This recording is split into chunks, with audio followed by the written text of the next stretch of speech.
Thank you. Thank you. Thank you so much. So ma'am, firstly welcome to our channel. Thank you. So tell us about your web series Isha. Okay Geisha Geisha एक बहुत अच्छी और interesting कहानी है एक actress की जो कि मुंबई आती है सुपरस्टार बनने, और उसकी पूरी जर्नी है कैसे उसकी फिल्म सुपर हिट होती है।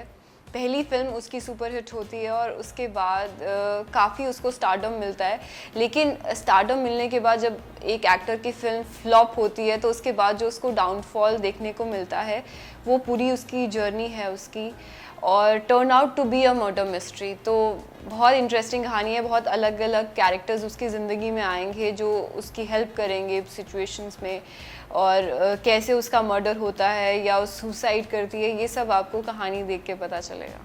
So tell us about your character.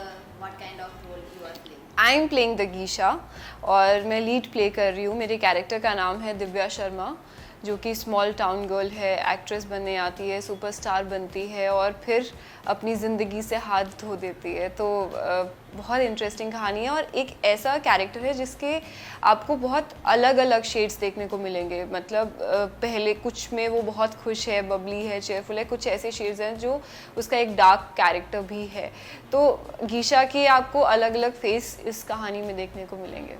So what kind of difficulties you faced during the shooting, या फिर क्या कुछ सीखने को मिला और कितना एंजॉय किया? सीखने को तो बहुत कुछ मिला क्योंकि एक्सपीरियंस्ड एक्टर्स थे और बहुत अच्छी टीम थी। राज वर्मा सर ने डायरेक्ट किया है, बहुत अच्छे डायरेक्टर हैं वो। प्रोडक्शन टीम बहुत अच्छी थी, सब लोग बहुत सपोर्टिव थे। डीजी फ्लिक्स जो चैनल है जिस पे ये आ रहा है वेब सीरीज़, बहुत अच्छा चैनल है और एक साथ डीजी मूवीज़ और डीजी टॉक लॉन्च कर रहा है। तो बहुत अच्छा एक्सपीरियंस रहा मेरा। और लॉकडाउन के बाद और जो भी हादसात मेरी ज़िंदगी में हुए उसके बाद से तो एक mind refreshing kind of element था ये मेरी ज़िंदगी का। बहुत अच्छी जर्नी रही और बहुत मज़ा आया, बहुत मस्ती हम लोग करते हैं सेट पे जब काम करते हैं। तो ओवरऑल बहुत अच्छा एक्सपीरियंस था। कितना चैलेंजिंग रहा था ये रोल आपके लिए? चैलेंजिंग देखिए, मुझे एक्टिंग करने में बहुत मज़ा आता है, तो चैलेंजिंग इतना नहीं था क्योंकि मैं भी रियल लाइफ में एक एक्ट्रेस हूँ और जो मैं रोल प्ले कर रही थी गीशा का, वो भी एक एक्ट्रेस है। कुछ चेंजेस थे जो कि कुछ डार्क कैरेक्टर्स ऐसे थे, कुछ डार्क शेड्स और स्टोरी उसमें एक घटना ऐसी है जो मेरी ज़िंदगी में नहीं हुआ है, तो वो अडेप्ट मैंने किया अपने आप को इमेजिन करके कि अगर मैं इस सिचुएशन में होती तो मैं क्या करती। तो वो सोच के मैंने उस कैरेक्टर में अपने आप को ढाला और कोशिश की कि I give justification to that character. So इस वेब सीरीज की बात की जाए तो क्या ऐसा बात है जो ऑडियंस को बहुत पसंद आने वाली है? इसकी यूएसपी पॉइंट की बात की जाए, यूएसपी ज़्यादा तो नहीं मैं कहूँगी, लेकिन हाँ, लोग सुशांत सिंह राजपूत की कहानी से बहुत रिलेट करेंगे। So that is the USP of the script. So इसमें क्या कुछ दर्शाया जाएगा अगर डीपली पूछो तो? देखिए, वो तो आपको देखने के बाद पता चलेगा। अगर मैं सारी कहानी अभी बता दूं तो शायद उसका मज़ा ख़त्म हो जाएगा, लेकिन हाँ, मैंने आपको बताया कि एक एक्ट्रेस की कहानी है और उसकी जर्नी है और turn out to be a suicide और मर्डर, वो आपको देखने के बाद पता चलेगा। जिस तरह से आपके लाइफ में एक हादसा हुआ था कुछ महीनों पहले, सो उसके बारे में जानना चाहूँगी कि किस तरह से उभरी थी आप या फिर किसका हेल्प मिला था आपको? इंडस्ट्री से काफ़ी को एक्टर्स हैं जिन्होंने सपोर्ट किया। मीडिया से मैं बहुत थैंकफुल हूँ मीडिया की कि उन्होंने मेरी एक बहुत अच्छी इमेज पोर्ट्रे की। उन्होंने मुझे बिचारी नहीं दिखाया, उन्होंने मुझे एज अ फाइटर दिखाया and I am very thankful to media. और रही बात मेरी फैमिली में, तो मेरे पेरेंट्स ने मुझे बहुत पॉजिटिविटी से भर दिया। मतलब शायद मुझे ऐसा लगता है कि मेरी जगह कोई और होता तो वो ट्रॉमा से बाहर नहीं आ पाता, लेकिन मैं भी नहीं आ पाती अगर मेरे पेरेंट्स का सपोर्ट और स्पिरिचुअल स्ट्रेंथ, जो कहते हैं ना कि एक भगवान की एक स्ट्रेंथ होती है सॉरी, जो कि आपको ऐसी सिचुएशन से बाहर निकलने में मदद करती है। क्योंकि लाइफ की वैल्यू मुझे समझ में आई इस इंसिडेंट के बाद। एक इंसान के लिए हर वक्त कितना कीमती है। मैं दुबई से शूट करके वापस आई थी 25 अक्टूबर को, और 26 को मैं हॉस्पिटल में थी इस इंसिडेंट के बाद। तो एक जो ड्रास्टिक चेंज है वो मुझे समझ में आया कि लाइफ कितनी अनप्रिडिक्टेबल है और हम लाइफ को कितना ग्रांटेड ले लेते हैं। तो मतलब डिफ़िकल्टी तो ज़्यादा नहीं आई, कोशिश मेरी यही है कि मैं इस इंसिडेंट को भूल जाऊं, लेकिन थोड़ा फियर रहता है जब मैं बाहर जाती हूँ, अकेले में डर लगता है कई बार जब आसपास लोग मुझे घूरते हैं। तो वो एक ट्रॉमा है जो माइंड में अभी भी है, बट मुझे लगता है कि वक्त के साथ वो भी चला जाएगा। तो क्या कुछ एक्शन लिया गया है, ये सब जानना चाहूँगी। एक्शन इन द लॉयर्स के फील्ड में या जो केस चल रहा है? हाँ, एक्शन तो देखिए उस इंसान पे जिसने, इज़ अ क्रिमिनल, जिसने मुझ पे अटैक किया, तो अभी केस चल रहा है और उन पे 307 अटेम्प्ट टू मर्डर का केस है, जिसमें उन्होंने काफ़ी बार बेल अप्लाई करने की कोशिश की है, जो कि मैं बहुत थैंकफुल हूँ अपने लॉयर मिहिर शर्मा की, जिन्होंने उनकी बेल बार बार रिजेक्ट करवाई है। और अभी भी हर 15 दिन में डेट आती है कोर्ट में, जो कि it will go, because court cases time लगता है वर्डिक्ट आने में, तो चल रहा है। बट मुझे बहुत विश्वास है हमारे लॉ पे कि वो ऐसे क्रिमिनल्स को सज़ा ज़रूर देंगे। सो काम के बारे में आप क्या बताना चाहेंगे कि कितना स्ट्रगल करना पड़ रहा है या फिर ऑफर आ रहे हैं, क्या कुछ बताना चाहेंगे? काम तो देखिए, मैं यही कहूँगी कि God has been very kind to me, मुझे बहुत अच्छा काम मिल रहा है और ऐसा विश्वास है कि आगे भी बहुत अच्छा काम मिलेगा। कुछ है प्रोजेक्ट्स लाइंड अप हैं जो शायद मैं करने वाली हूँ, साउथ का भी है कुछ और हिंदी में भी है, तो मैं बस वेट कर रही हूँ कि कौन सा पहले करना है। और कुछ चीज़ें ऐसी हैं जिसमें वक्त लगता है, बट जब वो होती हैं तो बहुत चेंजेस लेके आती हैं आपके करियर में। तो बस मैं उन्हीं चीज़ों का इंतज़ार कर रही हूँ और मुझे लगता है कि वो बहुत जल्दी हो जाएंगी। सो आपने टीवी सीरियल में भी काम किया है, उड़ान में काम किया है, आपने फिल्मों में भी काम किया है, आपका वेब सीरीज आ रहा है। सो कितना डिफरेंट होता है शूटिंग करना या फिर स्क्रिप्ट को लेकर, क्या कुछ बताना चाहिए?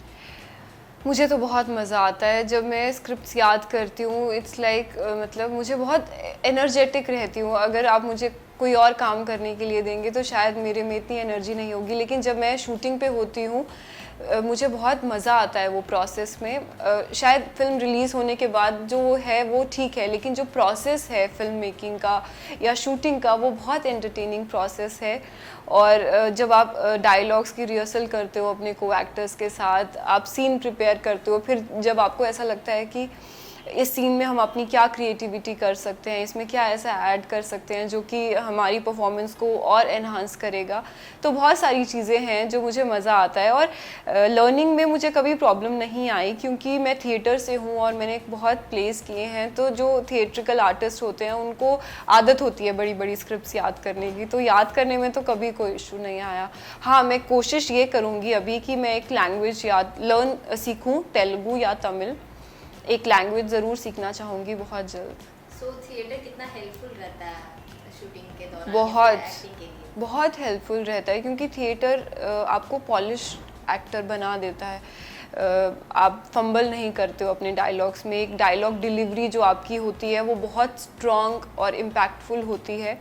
थिएटर के साथ साथ जो मैं कहना चाहूँगी जो एक एक्टर को करना चाहिए वो है शायरी पढ़ने से एक एक्टर बहुत अच्छा एक्टर बन जाता है। शायद हमारे पुराने एक्टर हैं दिलीप कुमार, उन्होंने भी यही कहा है अपने वक्त में कि जो शायरी पढ़ता है और शायरी लिखता है वो सबसे अच्छा कलाकार और सबसे अच्छा अदाकार या अदाकारा बनता है। मुझे ऐसा लगता है, क्योंकि उनके जो एक्सपीरियंसेस हैं, जैसे हमारे पुराने एक्टर्स थे मधुबाला जी, मीना कुमारी जी, बहुत अच्छे एक्टर्स थे और वो शायरी से जुड़े हुए थे।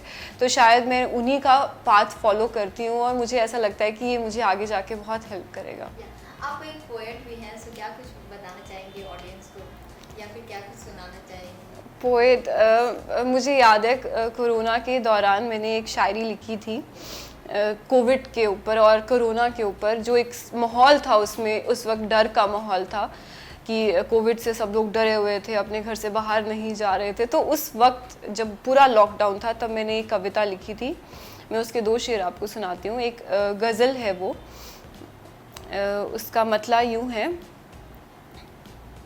इस इश्क पे भी आज कोई भारी पड़ा है, इस इश्क पे भी आज कोई भारी पड़ा है, आशिक से अब तो दूर ही माशूक खड़ा है। गलती से मांग ले, गलती से मांग ले कोई महबूब से बोसा, बोसा कहते हैं किसको, सो वापस सुनिए। गलती से मांग ले कोई महबूब से बोसा, बदले में उसने थप्पड़ एक मुंह पे जड़ा है। तो ये एक उस वक्त जो आशिकों का माहौल था कि वो मिल नहीं पा रहे थे डर के मारे कि कोविड हो जाएगा, तो उस टाइम पे मैंने ये कविता लिखी थी। अमेजिंग। सो आपसे जानना चाहूँगी आपका ड्रीम प्रोजेक्ट क्या है या फिर किस टाइप के कैरेक्टर को करना चाहती हैं, क्या ड्रीम है आपका? मेरा ड्रीम, अगर आप ड्रीम कैरेक्टर पूछोगे तो मेरा ड्रीम कैरेक्टर है एक कॉप प्ले करना या कोई CBI ऑफिसर, और जो मतलब you know they are very strong characters, वैसा कुछ है जैसे मर्दानी हो गया रानी मुखर्जी का, या क्वांटिको प्रियंका चोपड़ा का। इस टाइप के कैरेक्टर्स मुझे बहुत इंटरेस्टिंग लगते हैं, जिसमें एक फीमेल का एक स्ट्रॉन्ग पार्ट दिखाया जाता है कि एक देखा जाए, लोग कहते हैं और किताबों में भी लिखा है कि महिलाएं जो होती हैं मर्दों से बहुत ज़्यादा स्ट्रॉन्ग होती हैं, तो जब ये दर्शाया जाता है फिल्मों में तो मुझे वो बहुत अच्छा लगता है। तो मेरा ड्रीम यही है कि मैं ऐसा कोई कैरेक्टर प्ले करूँ ऑन स्क्रीन। सो आप सोशल मीडिया पर काफ़ी एक्टिव रहती हैं, क्या कुछ बोलना चाहेंगे अपनी ऑडियंस को जो आपको इतना फॉलो करते हैं, आपको इतना पसंद करते हैं, आपके हर पोस्ट को वो पसंद करते हैं, आपकी जो ओपिनियन होती है उसको भी वो पसंद करते हैं, सो क्या कुछ बोलना चाहेंगे अपनी ऑडियंस को? मैं तो यही कहना चाहूँगी, बहुत सारा प्यार दें, बहुत सपोर्ट करें मुझे, और अगर मेरे अंदर कोई गलतियाँ हैं तो प्लीज़ वो भी मुझे मैसेज करके बताएं, मैं उसको सुधारूँगी ज़रूर। और प्लीज़ मुझे सपोर्ट करते रहें and do like my work, do like my you know journey, और I just love you all, I can say that. Thank you. तो वैसे तब तो ठीक है।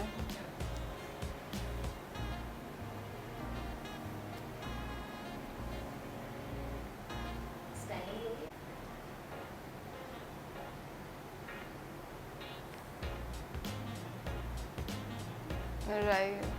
So these are only visuals. This